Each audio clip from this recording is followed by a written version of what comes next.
Kita bukan Nabi Adam, Pak. Aku nan membeati awak mereka malu, tidak mau mengakui dosa di hadapan Allah. Kita bukan Adam alaihissalam. Apa yang membuat hati kita angkuh sehingga tidak mau mengakui dosa di hadapan Allah?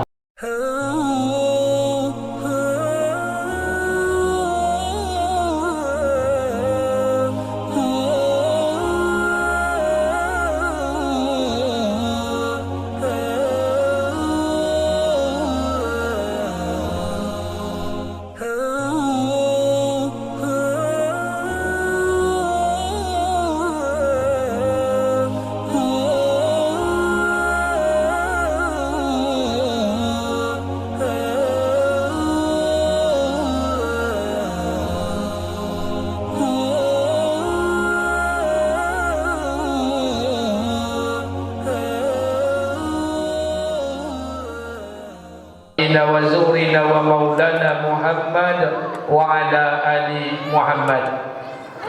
Yang saya hormati pengurus masjid beserta jajaran, yang saya muliakan alim ulama, cerdik pandai, tokoh masyarakat, bapak-bapak dan ibu-ibu yang tidak bisa saya sebutkan satu persatu nama pangkat dan jabatan. Pertama, saya mohon maaf yang sebesar-besarnya karena kami terlambat untuk datang ke masjid ini. Karena kebetulan kami tadi berangkat dari Pekanbaru jam 3. Seharusnya sudah sampai sebelum maghrib, tapi ketika sampai di keluar tol dekat gate 1 itu rupanya macet total 6 km. Ada mobil prak Puso yang nabrak batang kayu. Jadi oleh karena itu, kalau diikuti pakai mobil, saya pastikan Isya pun kami belum masuk kemari. Akhirnya mobil saya tinggal di tepi jalan. Ada anak muda duduk 4 orang, saya minta antar kemari, baru diantarkan tadi oleh mereka sampai di sini. Kendaraan saya parkir di sana. Kemudian yang kedua, qadarullah, Allah pertemukan kita pada malam hari ini. Mudah-mudahan pertemuan ini menjadi asbab hidayah buat kita bersama. Amin. Amin ya rabbal alamin. Yang ketiga, saya ingin bertakarub, bertasammum, berkenalan. Ini masjid yang pertama saya memasuki kota Duri setelah safari kami melalui Sumatera Barat, Jambi, Batam, kemudian Dumai, dan hari ini masuk di kota Duri. Alhamdulillah. Nama saya Safri Naldi. Kalau ditanya asli, Ustadz asli orang Mano, ayah ambo orang Kampar, oma ambo orang Kuantan Singingi. Saya lahir di Pekanbaru, besar di Pekanbaru, tinggal di Pekanbaru. Hari-hari saya bertugas sebagai salah seorang dosen dan staf pengajar di Fakultas Syariah dan Ilmu Hukum UIN Suskaryau. Kebetulan diangkat menjadi ASN pegawai negeri tahun 2006 sampai dengan sekarang. Sudah hampir sekitar 18 tahun. Saya datang kemari bukan untuk menceramahi, bukan untuk menggurui. Saya datang kemari ingin bermuzakarah, membagi fikir agar keluar dari masjid ini masing-masing kita punya kekuatan untuk bisa mentaati Allah di atas sunnah Rasulullah sallallahu alaihi wasallam. Kalau seandainya saya datang kemari ingin menggurui, tidak pantas. Pertama, usia saya masih muda. Bapak Ibu, walaupun penampilan saya seperti orang tua, tapi saya ini masih muda. Saya masuk SD umur 4 tahun setengah. Kenapa bisa? Karena emak saya guru. Zaman dulu masuk SD tidak perlu umur, tidak perlu 7 tahun, 6 tahun, 8 bulan, tidak perlu. Dulu zaman dulu masuk SD bisa tulis baca, tidak terciri dalam celana, bisa sekolah. Kemudian melanjutkan sanawiyah, melanjutkan madrasah aliyah, kemudian melanjutkan program S1 umur 20 tahun setelah menyelesaikan program sarjana lengkap. Kemudian melanjutkan program Islamic Law, alhamdulillah hukum Islam selesai. Kemudian melanjutkan kembali program magister yang kedua, alhamdulillah. Kemudian melanjutkan program studi doktor di Universitas Islam Bandung, Jawa Barat. Saya lahir tanggal 23 September tahun 1981. Umur saya hari ini baru 42 tahun. Ibu-ibu saya paham di pikiran ibu-ibu, kira-kira Ustaz lama bini atau Saya jawab supaya tidak timbul fitnah dan harapan yang sia-sia. Kalau ada di antara jamaah yang berharap menjadikan saya sebagai minantu, saya sarankan tolong batalkan niatnya. Karena saya sudah menikah pada usia 23 tahun dan alhamdulillah dari rahim istri saya dikaruniai 3 orang anak, 2 perempuan dan 1 laki-laki. Yang perempuan dari pondok pesantren pindah-pindah sekarang ke madrasah aliyah kelas 1, baru menyelesaikan program takhusus Hafiz Quran 12 juz. Kemudian yang kedua laki-laki baru SDIT kelas 5 SD. Yang paling kecil adalah perempuan umur 4 tahun. Alhamdulillah, saya beritahu kepada jamaah, sampai malam ini saya masih mencintai istri saya. Saya berharap jamaah di Duri ini tolong jangan paksa saya untuk beristri 2. Saya pikir cukup perkenalannya. Saya tidak tahu lagi kapan kita akan bertemu. Mudah-mudahan keberuntungan buat jamaah dan kita bersama untuk bisa dipertemukan oleh Allah pada episode selanjutnya. Baik, sebelum kita mulai, kita sepakati dulu waktu Isya masuk jam berapa? Berapa menit lagi? 8 menit lagi. Waktu Isya masuk kita stop, azan, kemudian kita sholat. Habis sholat nanti kita lanjutkan kembali. Itu kesepakatan kita supaya tidak ada fitnah. Karena kebanyakan nanti kalau tidak sepakat kita fitnah akan timbul. Jadi waktu azan nanti tolong ingatkan. Kemudian nanti waktu azan Isya kita sholat. Habis sholat nanti kita lanjutkan kembali. Baik Bapak Ibu yang dimuliakan Allah, ada beberapa menit ke depan. Bapak Ibu yang dimuliakan Allah Subhanahu wa taala, malam hari ini peringatan Isra dan Mi'raj saya paketkan dengan penyambutan bulan suci Ramadan yang hitung beberapa hari ke depan. Kini awak ceramah pakai bahasa Indonesia, bahasa Minang, bahasa Jawa atau bahasa Arab? Hah? Bahasa Arab, iyo lah Pak. Atau bahasa Piaman? Baik, kita campur-campur saja. Bapak Ibu pulang ke rumah, ambil Al-Quran. Nanti akan saya sampaikan satu hadis Nabi SAW. Bapak Ibu pulang ke rumah, ambil Al-Quran. Dalam Al-Quran ini ada 30 juz, 114 surah. Ada yang mengatakan 6.666 ayat. Ada yang mengatakan 6.236 ayat. Dan pantiang dia 6.000 titik dan bercakap-cakap je deh. Awak suka hobi bercakap jumlah ayat Quran tak je pernah dibaca. Dari 30 juz Al-Quran, yang paling banyak Allah ceritakan dalam Quran itu apa? Yang paling banyak bukan hukum halal dan haram. Yang paling banyak bukan perintah dan larangan. Yang paling banyak bukan hak dan kewajiban. Yang paling banyak Allah ceritakan dalam Quran kisah. Kisah siapa? Kisah para nabi, kisah para rasul, kisah orang-orang soleh. Yang paling banyak Allah ceritakan dalam Quran. Oi, apa yang lain? Gadang sorowak, gadang lo soroinyon. Yang paling banyak Allah ceritakan dalam Quran itu kisah. Kisah siapa? Kisah para nabi, kisah para rasul. Nabi Musa alaihissalam namanya disebut 136 kali dalam Quran. Ceritanya diceritakan Allah ke dalam 12 juz Al-Quran. Kisah Nabi Ibrahim alaihissalam namanya disebut 69 kali dalam Quran. Ceritanya diceritakan Allah ke dalam 8 juz Al-Quran. Kisah Nabi Nuh alaihissalam namanya disebut 43 kali dalam Quran. Ceritanya diceritakan Allah ke dalam 4 juz Al-Quran. Kisah Nabi Isa alaihissalam namanya disebut 55 kali dalam Quran. Ceritanya diceritakan Allah hampir ke dalam 2 juz Al-Quran. Kisah Nabi Adam alaihissalam namanya disebut 25 kali dalam Quran. Ayub alaihissalam namanya disebut 16 kali dalam Quran. Rasulullah sallallahu alaihi wasallam namanya disebut 25 kali dalam Quran.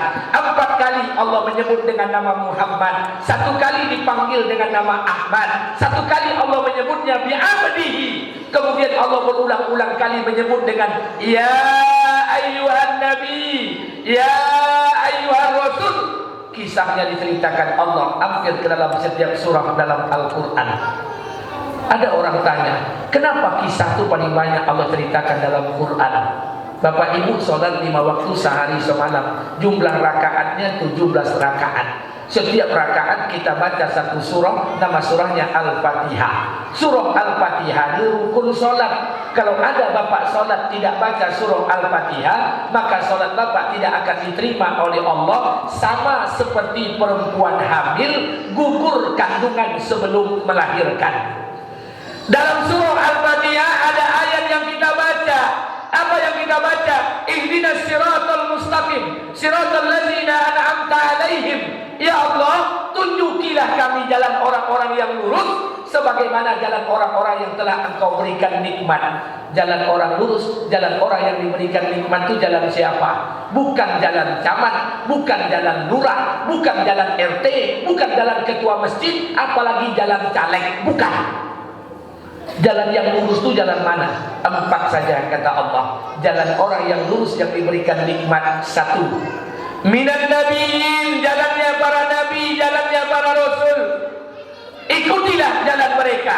Kalau tidak sanggup mengikuti jalan mereka, ikuti jalan yang kedua. Wasiddiqin, ikuti jalan orang-orang yang imannya betul kepada Allah.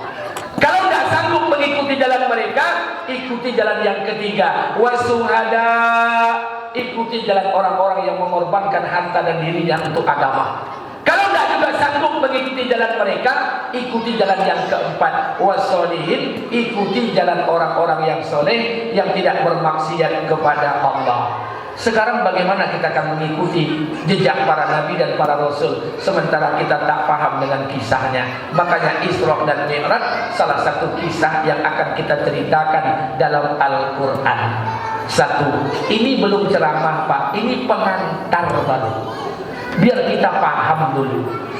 Maka dalam kajian malam hari ini saya akan sampaikan satu hadis Nabi Sallallahu Alaihi Wasallam.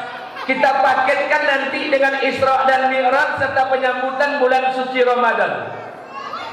Ada satu hadis Nabi. Aku lihat ribu. Hei, sini, maju depan, cepat, maju depan semuanya. 1, 2, 3 semua sini. Cepat. Mana amplop tadi Pak? Nah, di amplop itu simpan dulu lah. Bicara Pak, timbul amplop kok. Nah, dulu cepat, cepat, maju. Depan. 1, 2, 3, cepat. Duduk di depan. Nah, duduk depan. Ya. Ini ada amanah dari ketua masjid. Ada amplop 1, 2, 3, 4, 5, 6. Itu isinya piti atau harapan Pak? 1, 2. Ini dari Pak pengurus. Saya akan bagikan nanti siapa yang diam.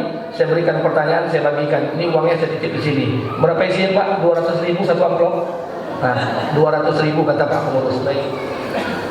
Ada satu hadis Nabi. Hadis ini masyhur.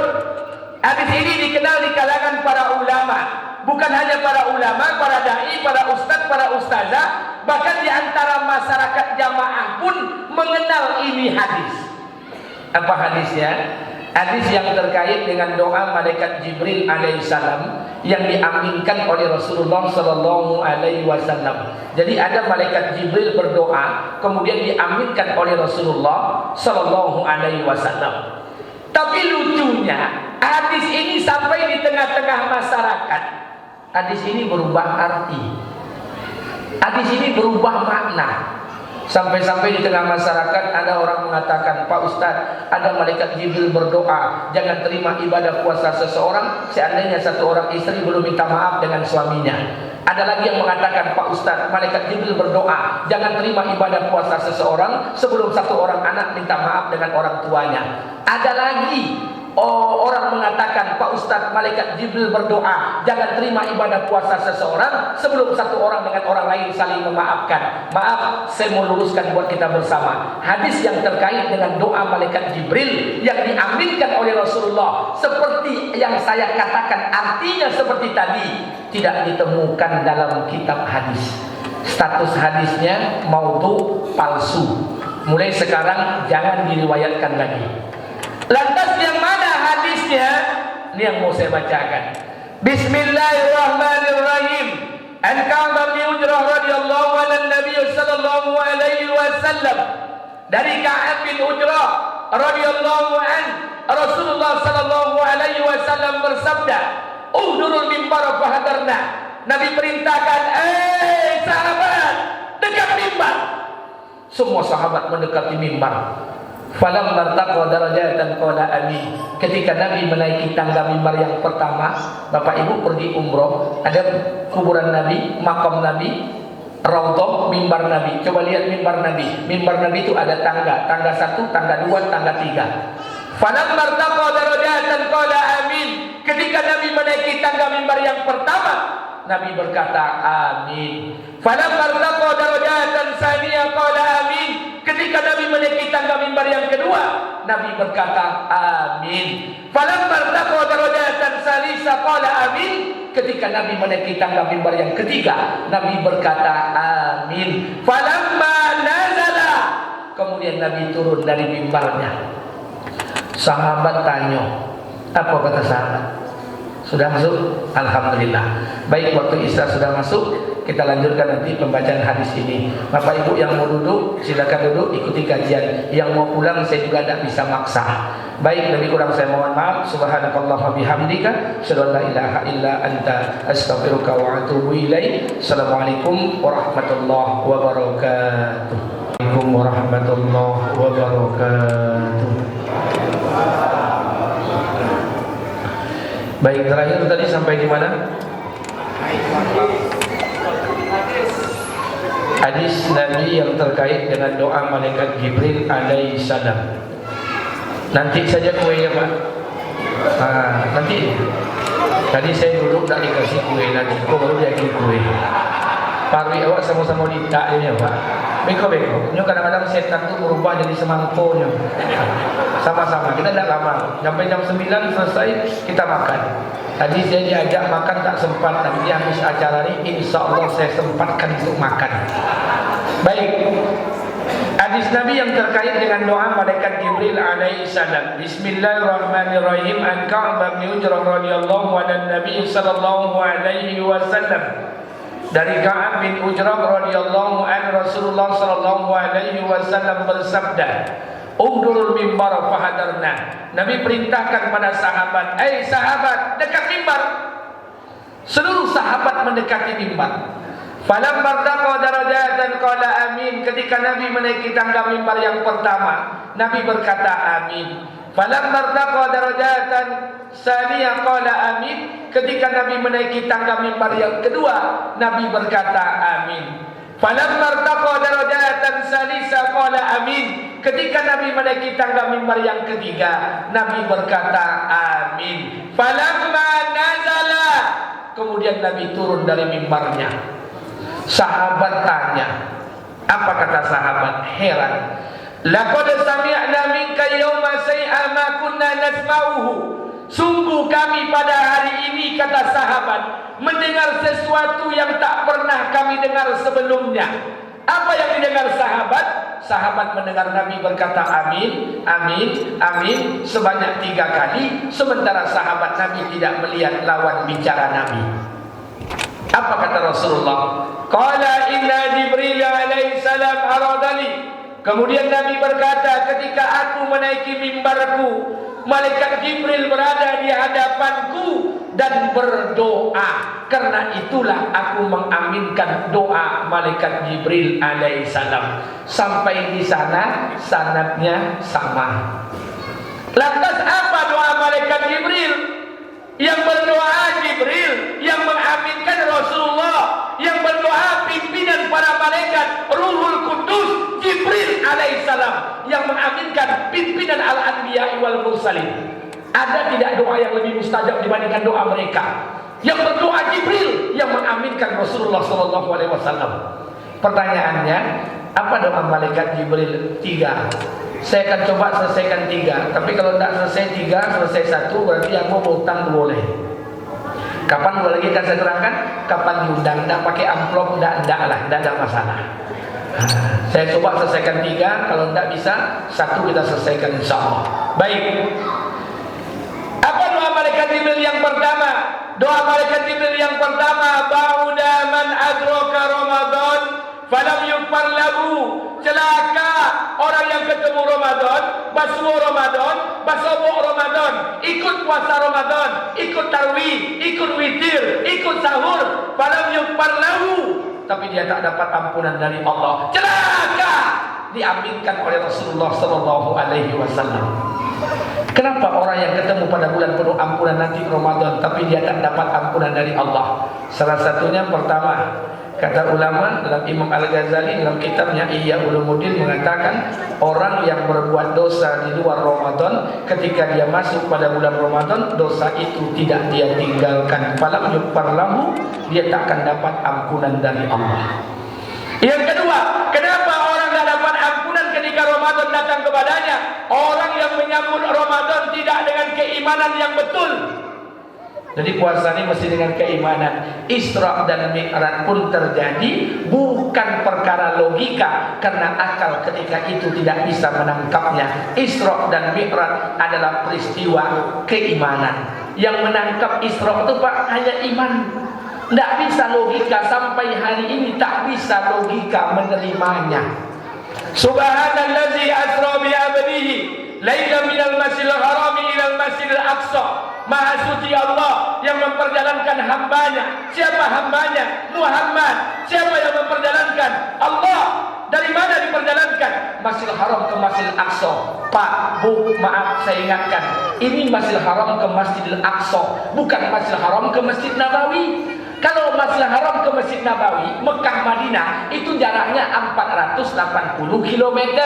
Kalau orang umroh pakai bus ditempuh 7 jam. Kalau pakai unta ditempuh 2 hari, 2 minggu 3 hari.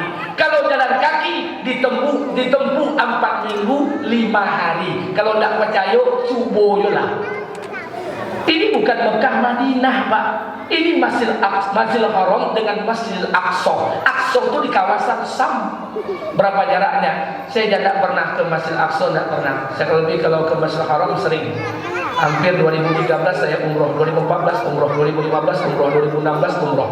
Semalam bulan Februari 2023 saya umroh bawa rombongan jamaah 50 orang. Oktober semalam saya baru pulang bawa jamaah 47 orang. Pulang ke Pekanbaru tinggal 46. Satu meninggal di Masjidil Haram. November semalam saya baru pulang lagi bawa jamaah 50 orang. Insya Allah bulan ini tanggal 27 saya berangkat menunaikan ibadah umroh membawa rombongan lebih kurang sekitar 50 orang bersama travel haji umroh di Malindo Hajar Aswad. Insya Allah berangkat tanggal 27 ini. Berapa jaraknya Pak Ustadz antara Mekah Masjidil Haram dengan Masjid Aqsa? Saya cek di Google Map, jaraknya itu 1641 km. Ditempuh pakai pesawat 1-2 jam, ditempuh pakai mobil kecepatan 100 km per jam, menghabiskan masa 20 sampai 40 jam. Dulu tidak ada mobil, dulu tidak ada pesawat. Mohon maaf, ini bukan perjalanan singkat. Logika tak bisa menerimanya. Yang menyambut peristiwa Isra dan Mi'raj itu adalah keimanan. Makanya mohon maaf adik-adik, dengarkan saya. Kapan Isra dan Mi'raj itu terjadi? Isra dan Mi'raj itu terjadi tahun ke-10 masa kenabian. Tahun ke-10 masa kenabian. Bila tu Ustaz, kita lihat sejarah belakang. Ayah Nabi namanya Abdullah, ibu Nabi bernama Aminah. Ayah Nabi sama ibu Nabi tidak akan berubah namanya sampai hari kiamat. Tidak berubah ayah Nabi Abdullah jadi Nazaruddin, tidak akan berubah. Ayah Nabi itu tetap Abdullah, ibu Nabi itu tetap Aminah. Ayah Nabi orang baik, ibu Nabi orang baik. Kalau ada di antara kita hari ini berani mengatakan ayah Nabi masuk neraka, ibu Nabi masuk neraka, sungguh dia tidak beradab dengan orang tua Rasulullah sallallahu alaihi wasallam. Ayah Nabi ini orang baik, ibu Nabi orang baik. Maaf, saya ingin tunjukkan dengan kita bersama. Tunjukkan dengan saya, mana nasab ayah Nabi itu yang tidak baik. Abdullah dan Aminah nasabnya ketemu dengan kilap, ketemu dengan nasab kakeknya di atas. Muhammad bin Abdullah bin Abdul Muttalib bin Hashim bin Abdul Manaf bin Qusay bin Kilab bin Murrah bin Ka'ab bin Ghalib bin Fil bin Malik bin Nadar bin Kinanah bin Mudrika bin Huzaimah bin Mudar bin Ma'ad bin Ilyas bin Adnan bin Ismail bin Ibrahim alaihissalam. Tunjukkan dengan saya mana nasab yang tidak baik. Ibrahim bin Tara bin Nahur bin Sarud bin Ramu bin Amin bin Falik bin Saleh bin Arfa bin Saud bin Nuh alaihissalam. Mana nasab yang tidak baik? Nuh bin Lami bin Mutasalli bin Idris alaihissalam bin Yarid bin Mahlail bin Qainan bin Anusi bin Sis alaihissalam bin Adam alaihissalam. Tunjukkan dengan saya. Ada yang bisa mengulang Pak? Coba lah. Ada jemaah mau Pak Ustaz, besok kami pulang kampung Ustaz. Baada pulang kampung, kami akan tulis nama ayah kami, nama datuk kami jati. Untuk apa guna Pak? Kami ingin pelajari nasab ayah kami Ustaz. Jangan-jangan ayah kami, datuk kami kate nasabnya bersumur dengan jalur para nabi. Saya sarankan tak usah. Kenapa? Bego bersumur dengan jalur Abu Lahab, bego stres. Bersumur dengan jalur Fir'aun, kau patah semangat Pak. Awak pun tak masuk jalur para nabi Pak. Lalu diciptakan Allah, awak kau ketek-ketek, pendek-pendek, hitam kalik, sembahyang nak copek, terima je lah. Dosa sok-sok lagi. Makanya mohon maaf, tunjukkan dengan saya. Nabi ayahnya wafat, Nabi berada dalam kandungan. Ketika Nabi berada dalam kandungan, dilahirkan oleh ibunya. Nabi dilahirkan dari rahim Aminah. Ada tradisi orang bangsa Arab, tradisi orang bangsa Arab. Kalau ada perempuan melahirkan anak, itu anak tidak disusukan oleh ibu kandungnya, tapi dicari perempuan lain untuk menyusukannya. Itu tradisi bangsa Arab. Ambo tanya kau mak ambo, kira-kira tradisi kau elok atau buruk? Elok atau buruk? Elok. Siapa bilang buruk? Bagus tradisinya. Kenapa? Karena yang menyusukan Nabi manusia juga dua orang. Yang pertama namanya Suwaibah, amba sahaya Abu Lahab, tapi tak lama. Yang kedua namanya Alimatus Sadiyah, ini yang lama. Yang menyusukan Nabi manusia pilihan, perempuan pilihan yang dipilih oleh Allah. Baguskah tradisi ini? Bagus. Karena yang menyusukan Nabi manusia juga tidak sama juga anak awak bagi suku SGM sama Morinaga itu susu Jawi, maka bentuk Jawi juga awak ini. Nah, makanya tradisi itu bagus. Maka setelah disusukan, Nabi Muhammad dikembalikan kepada Aminah. Aminah bawa berdagang, bawa ke Nabi berziarah ke makam ayahnya Abdullah.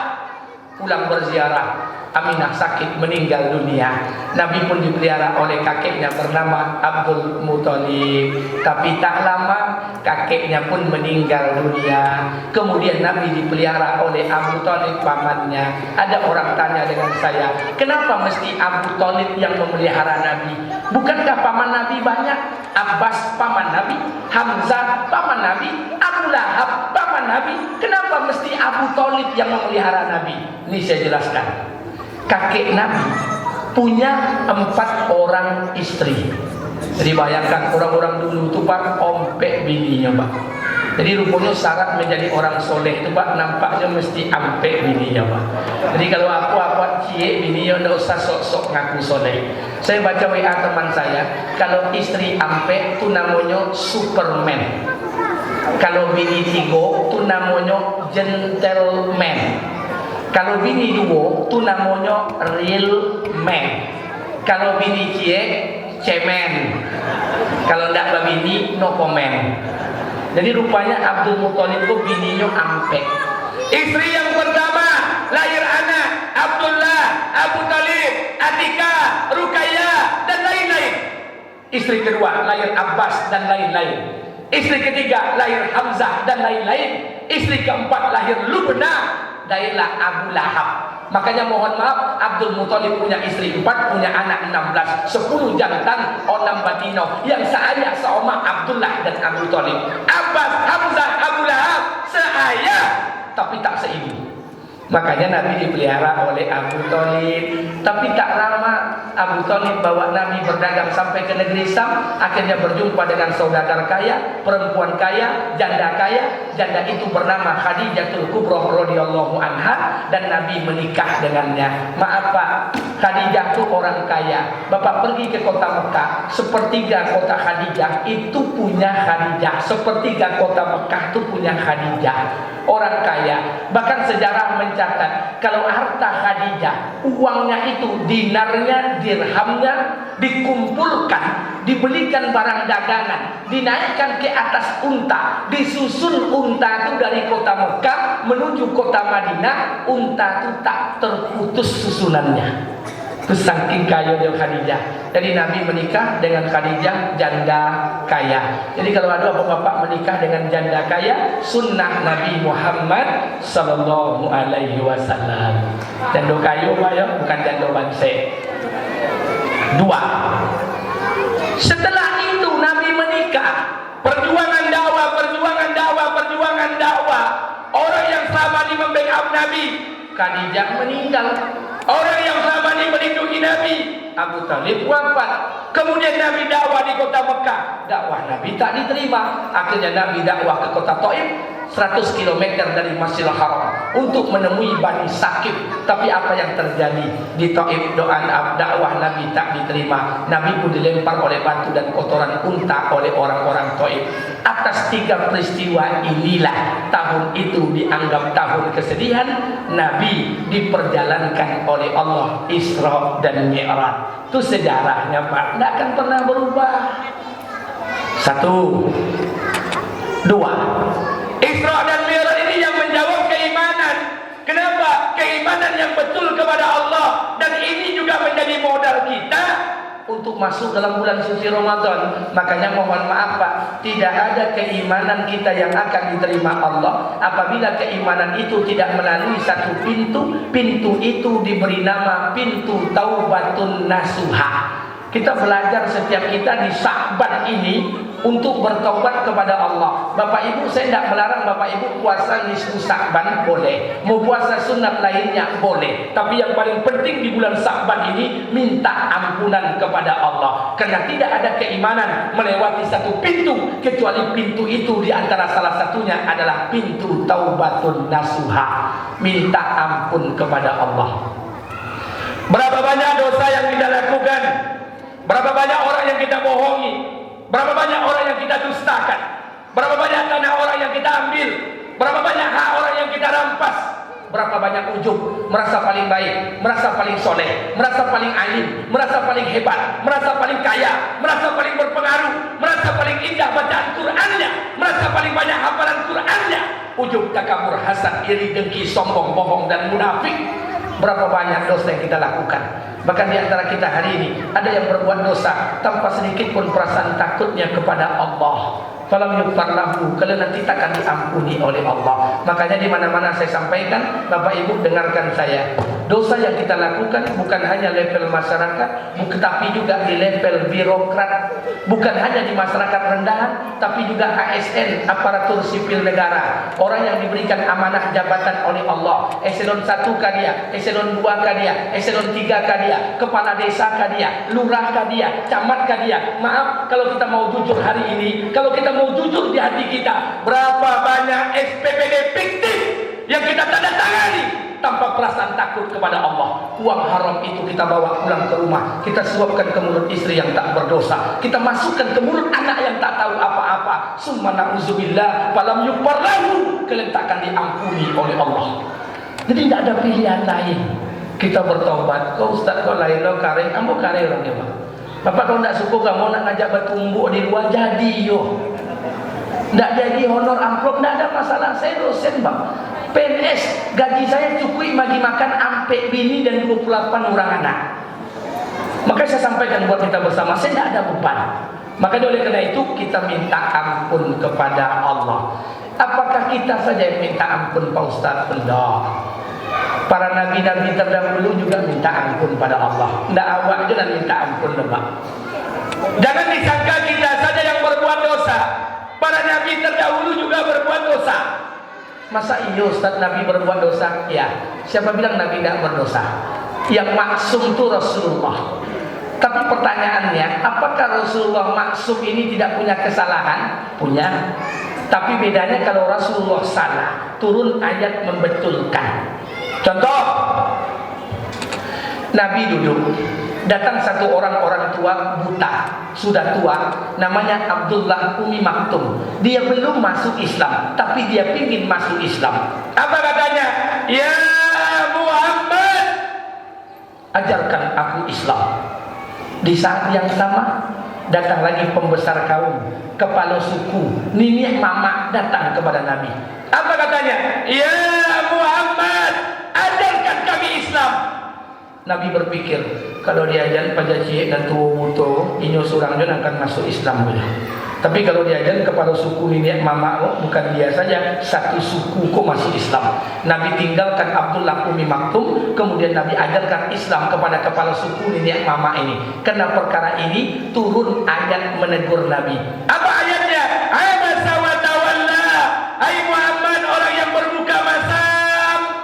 Telah datang satu orang yang tua minta ajarkan agama, datang pula satu orang yang kuat minta ajarkan agama. Engkau tinggalkan yang lemah, engkau ajarkan yang kuat. Apa kata Allah? Kalla, hai Muhammad, sekali-kali kau jangan berbuat demikian, karena hidayah itu punya Allah. Nabi kita salah, turun ayat membetulkan. Kalau awak salah, ayat mana yang akan turun? Kalau di Pekanbaru ada wakil wali kota namanya ayat Cahyaji namanya. Makanya mohon maaf, Nabi kita salah, turun ayat membetulkan. Jadi jangan underestimate. Nabi-nabi dulu juga berbuat dosa, tapi dosanya diampuni Allah. Siapa saja Nabi yang berbuat dosa? Satu, Adam alaihi salam. Wa idz qala rabbuka lil malaikati inni ja'ilun fil ardi khalifah. Ketika Allah ingin menciptakan Adam sebagai khalifah, diciptakanlah Nabi Adam. Ketika Nabi Adam diciptakan, Allah perintahkan wa iz qulna lil malaikati isjudu li Adam fasajadu illa iblis. Seluruh malaikat sujud kecuali iblis. Kenapa iblis tidak mau sujud? Ini bukan rahasia lagi. Sudah tahu kita sama-sama. Dengarkan. Kenapa iblis tidak mau sujud? 3 alasan. 1. Iblis berkata, ya Allah, saya ini terbuat dari unsur api, sedangkan Adam terbuat dari unsur tanah. Unsur api lebih mulia daripada unsur tanah. Gengsi kalau saya sujud dengan Adam. Iblis mencoba membangga-banggakan asal usul keturunan nenek moyangnya. Apakah salah alasan iblis seperti ini? Tidak. Alasan iblis seperti inilah banyak dibuat dek manusia. Awak pun kini bangga dengan asal usul keturunan awak kok. Lain tu dek kalian bupati awak kini kok. Itu orang Samando sama bini ambo. Camat awak kini kok rumahnya belanci-lancian dengan rumah mintu ambo. Letang tu dengan kepala desa kini ipar daripada adik kandung bini ambo. Kalau ada dan model tu disiko pas mirip-mirip iblis. Nah, dosa dia bangga-bangga loh, Pak, santai je lah iblis. Yang kedua, kenapa iblis tak mau sujud? Iblis berkata, ya Allah, saya ini pimpinan para malaikat. Nama saya Azazil. Ribuan tahun saya sujud, ribuan tahun saya bertasbih, ribuan tahun saya beribadah, teruji ibadah saya. Sementara Adam baru diciptakan, olun tentu amua sujud, alun tentu amua bertasbih. Tidak mungkin saya sujud dengan Adam. Iblis mencoba membangga-banggakan kebaikan yang telah pernah diperbuatnya kepada Allah. Apakah salah? Tidak. Alasan iblis seperti ini lah banyak lo dibuat dek manusia. Kalau nak gara-gara dan ketua masjidnya, nak kan sarancak ko masjidnya dah. Kalau nak dan Pak RT-nya, nak kan dapat yang BLT dah. Kalau nak dan Pak RW-nya, nak kan lagi yang PKH dah. Kalau nak dan camat kepala desa lurahnya, nak kan beraspal jalan muka rumah lo. Kalau adonan model itu pas mirip-mirip iblis. Nah, tersinggung lah. Matawa. 3. Kenapa iblis tidak mau sujud pada Adam? Iblis berkata, ya Allah, dan kau senior, Adam kau junior, dan kau orang lama, Adam kau orang baru. Masa orang lama sujud je orang baru? Apakah salah alasan iblis seperti ini? Tidak. Alasan iblis seperti inilah banyak lo dibuat di awak kini. Oi Pak, lah bara lama Pak tinggal siko. Apa baru tinggal 2 tahun siko? Leitan tu apa badan? Lah bakara-kara dan tinggal siko. Kalau ada dan model itu pas mirip-mirip iblisnya.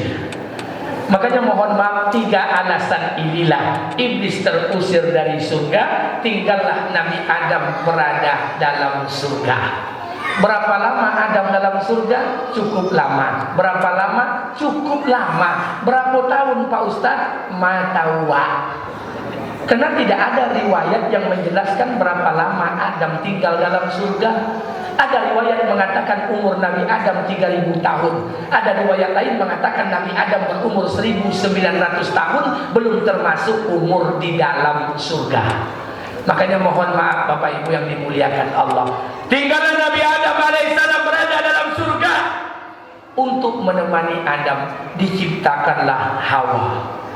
Tinggallah Adam dan Hawa menjadi pasangan suami istri berada dalam surga. Sampai di sini titik dan banyak tanya. Ada jemaah gini Pak, mentang-mentang acok ceramah dengan kajian sok-sok cadiek padahalnya bonga. Bertanya, tanya cie Ustaz, siapa Pak Buah yang menikahkan Adam dan Hawa? La ilaha illallah. Makanya kalau bonga itu jangan bertanya Pak. Aniang je lah. Kalau bertanya makin nampak bonganya. Tak perlu tahu siapa kuah yang nikahkan Adam dan Hawa itu. Dan pentingnya nikah selesai urusannya. Tinggallah Nabi Adam dan Hawa berada dalam surga menjadi pasangan suami istri. Makanya mohon maaf, agama ini bukan untuk dipertanyakan, bukan untuk diperdebatkan. Agama ini untuk diamalkan. Mohon maaf, Nabi kita buat warning. Apa kata Nabi kita? Innallaha kariha salasa. Ada 3 perkara yang dibenci Allah. 3 perkara dibenci Allah. Allah paling benci dengan 3 perkara. 1. Kila wa qala, kila wa qala, kila wa qala, kila wa qala, kila wa qala, kila wa qala, kila wa qala. Katanya. Allah paling benci. Induk-induk duduk di kadai pagi hari bercerita. Lada pengen informasi terbaru. Apa tu Bu? Ketua masjid awak babi ni duo. Dari mana kau dapat cerita? Kecek-kecek orang. Hati-hati ibu-ibu dan muncung berciri dah. Saya sampaikan, kalau tidak jelas sumbernya, tutup mulut ni. Kila wa qala, Allah paling benci. 2. Kasratun su'al. Banyak tanya. Boleh bertanya Pak, tapi jangan banyak tanya. Kalau banyak tanya juga ujungnya sasek. Maaf. Ada kisah Nabi Musa. Nabi Musa memerintahkan kepada kaumnya Bani Israel. Apa kata Nabi Musa? Wahai kaumku Bani Israel, carilah sapi batino. Kalau seandainya dicari di Bani Israel sapi batino, selesai urusan kau Musa sapi batino. Tapi dia tagia-tagia batanyo. Apa kata Bani Israel? Wahai Musa, sapi batino yang kau maksud itu kulitnya hitam, coklat atau kunyang? Kata Musa, kunyang. Bertanya lo balik, kunyangnya kunyang pakai atau kunyang jalan? Kata Musa, kunyang pakai. Bertanya lo balik, kunyang pakai itu badannya gamuk atau kurui? Gamuk akhirnya tak bersobok sapi itu. Nah, makanya jangan bertanya kalau ada bapak ibu undang ustaz kemari, tidak usah ditanya, Pak Ustaz bagaimana sholat khusyuk dan khudu, tidak usah ditanya. Sempurnakan rukunnya, sempurnakan syaratnya, sempurnakan adabnya, sampai pada hakikatnya Allah titipkan sholat yang khusyuk. Jadi ditanya ke ustaz tu ada tentu khusyuk sembahyangnya lain. Jadi agama ini Pak amalan. Karena inilah Nabi Adam alaihissalam berada dalam surga bersama istrinya Hawa. Tinggallah Nabi Adam. Segala fasilitas surga nikmatilah, illa kecuali satu. Jangan kau makan satu buah. Buah itu bernama buah kuldum. Jadi maaf Pak Bu, hei, apa yang tagak le? Buah kuldi ini bukanlah buah terlarang. Kenapa Adam terusir dari surga dengan istrinya? Maaf, yang secara syariat Adam memakan buah kuldi. Tapi penyebab Adam dan Hawa terusir dari surga secara hakikat, apa penyebabnya? Adam melanggar larangan Allah. Itu yang paling penting. Kalau buah kuldi tidak ada persoalan. Karena mohon maaf, saya sampaikan pada ibu-ibu, di surga itu Bu, ada 2 jenis buah-buahan. Satu, buah-buahan surga yang Allah izinkan tumbuh di muka bumi. Yang kedua, buah-buahan surga yang tidak diizinkan Allah tumbuh di muka bumi. Apa yang tidak diizinkan? Salah satunya buah kurdi. Makanya ibu pergi umroh ke Mekah Madinah, carilah batang buah kurdi, tidak akan basuh bodoh. Allah tak izinkan. Tapi ada buah-buahan surga yang Allah izinkan tumbuh di muka bumi. Apa Ustaz? Banyak. Watin wa zaitun, buah zaitun, buah kurma, daun bidara, itu semua tanaman surga. Makanya mohon maaf Pak, mulai malam kok sampaikan dengan istri, besok pagi di pekarangan rumah kita tanamlah batang tin, batang zaitun, batang kurma, daun bidara. Itu semua tanaman surga. Mantap. Daripada bini awak menanam keladi-keladi jando bolong tak jalan itu, la ilaha illallah, bau tak ya dah. Piti berjuta-juta keladi jando bolong ditanamnya. Tanam sajalah. Kalau dah menanam Ustaz, alhamdulillah Ustaz, kami dah menanam Ustaz. Kami dah tanam batang tin, batang zaitun Ustaz, alhamdulillah. Buah tin, buah zaitun kami berbuah Ustaz, alhamdulillah. Inilah tanaman surga, inilah tanaman sunnah. Kalau laba buah barang kok, laba tanam, jadi sabu itu tanaman sunnah lain. Bilang saja, kenapa ibu menanamnya? Karena Nabi kami banyak menyuruhnya, manfaatnya sangat banyak sekali. Selesai.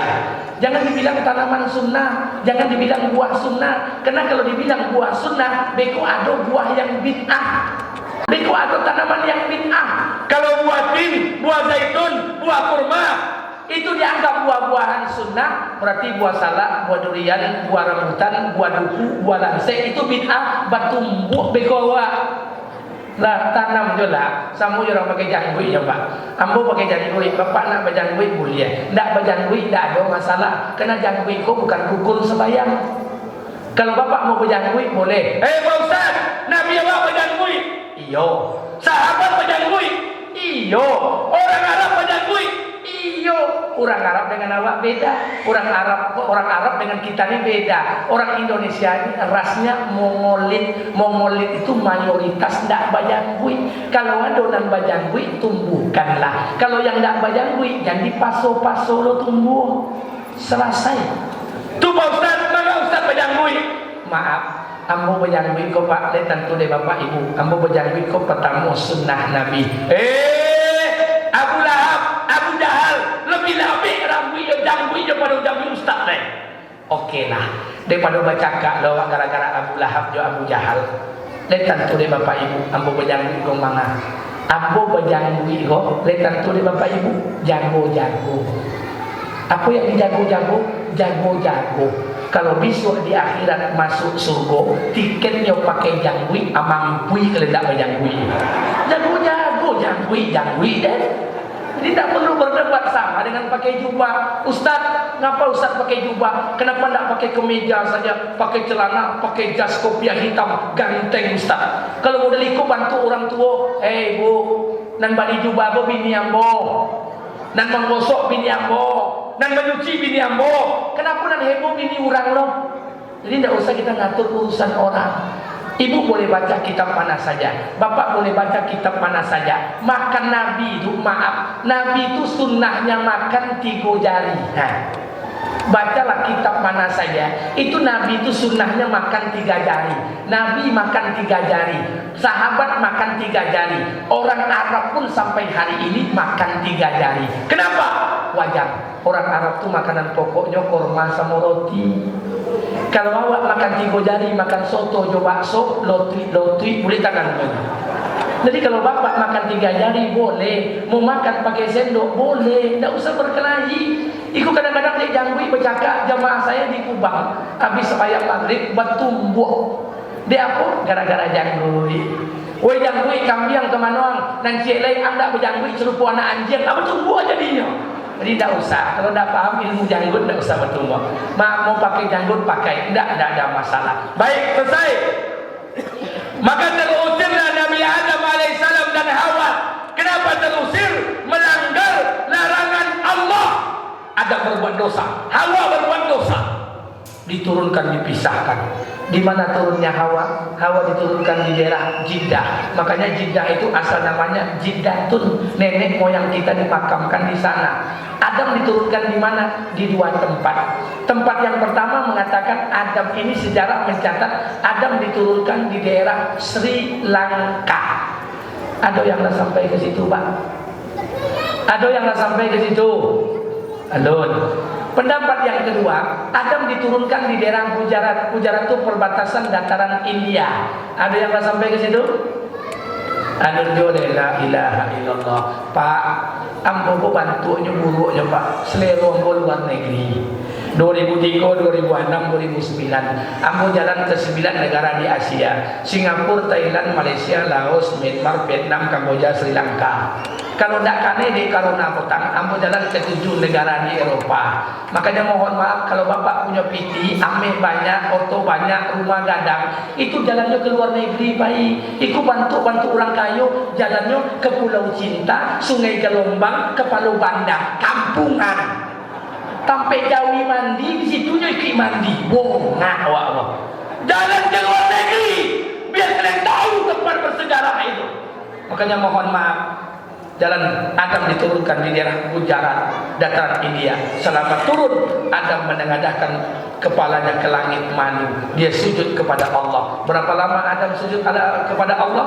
40 tahun. Riwayat lain mengatakan 400 tahun. Sambil baca doa, Rabbana zalamna anfusana wa illam taghfir lana wa tarhamna lanakunanna minal khasirin. Berapa lama Adam membaca doa ini? 40 tahun. Tafsir lain mengatakan 400 tahun barulah taubat Nabi Adam diterima Allah. Allah ceritakan dalam Quran, "Fatalaqa Adamu min Rabbih kalimati fataba alaihi innahu wat-tawwabur rahim." Tak kala taubat Nabi Adam diterima Allah, Adam berbuat dosa, kemudian bertobat dan tobatnya diterima Allah Subhanahu wa taala. Kita bukan Nabi Adam, Pak. Apa nan membeat dia wa ore kepala? Tidak mau mengakui dosa di hadapan Allah. Kita bukan Adam alaihissalam. Apa yang membuat hati kita angkuh sehingga tidak mau mengakui dosa di hadapan Allah? Akui dosa kita di hadapan Allah. Berapa banyak caleg dan awak kicu patang la ilaha illallah. Akui, Pak. Panduto awak sembahyang acok di waktu acok piti caleg bakicu yo la ilaha illallah. Sehingga sampaikan buat kita minta ampun kepada Allah. Baru nanti amal ibadah kita akan diterima oleh Allah. Kamu tengok tanpa tukang ulang sebenarnya. La ilaha illallah. Maka saya minta buat kita bersama, Pak, minta ampun kepada Allah. Kalau seperti ini keadaannya, Masya Allah, hidup ini indah. Satu, Adam berbuat dosa, minta ampun, kemudian dia diampuni Allah. Kinilah jam berapa, Pak? Oh, tidak bisa lama-lama, Pak. Apa minta selama-lama minum air putih aja dia gitu. Makan tak lo jaleh, la ilaha illallah. 5 menit lagi. Karena selesai pembahasannya panjang.